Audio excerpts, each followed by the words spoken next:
Nataka niwaulize tu watawala, sisi vijana wa taifa letu, ni kweli kwamba kudai matokeo ya rais kuhojiwa mahakamani tunastahili kuuawa?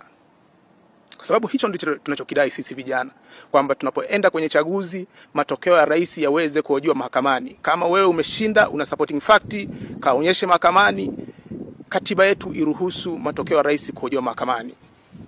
Watawala, ni sahihi kabisa kwamba mgombea wa urais kutoka chama tawala, ambaye vile vile ni mwenyekiti wa chama tawala, na vile vile ni mgombea wa nafasi ya urais kutoka kwenye hicho chama tawala, ni sahihi kwamba yeye ndo anachagua wajumbe wa tume, mwenyekiti wa tume, makamu mwenyekiti wa tume, makamishina wote wa tume, bila kuwa na public vetting, bila kuwa na input yote kutoka kwenye civil society, bila kuwa na parliamentary confirmation. Ni kweli kabisa, hicho ndo kitu ambacho tunadai. Tunataka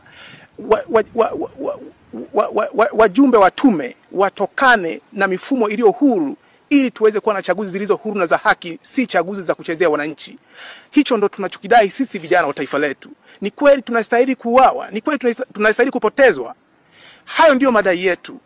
Ni kweli kwamba eti tume ndo ina mamlaka ya mwisho juu ya uteuzi wa wagombea, kwamba kama chama fulani cha siasa kina mwenyekiti au kina mgombea wa urais, kikiondolewa au kikienguliwa na tume, hakiruhusiwi kwenda mahakamani kuhoji namna ya kuenguliwa kwa mgombea wake?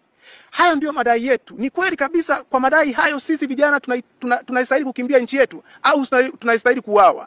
Tunajisikia uchungu mkubwa sana kuwa na taifa ambalo wasema ukweli wanakuwa ni maadui katika taifa, na waongo machawa ndio watu ambao wanabebwa katika taifa. Sisi tunaumia mno. Na shindwa niseme nini, lakini nataka niwaulize watawala, taifa letu nalipeleka sehemu gani?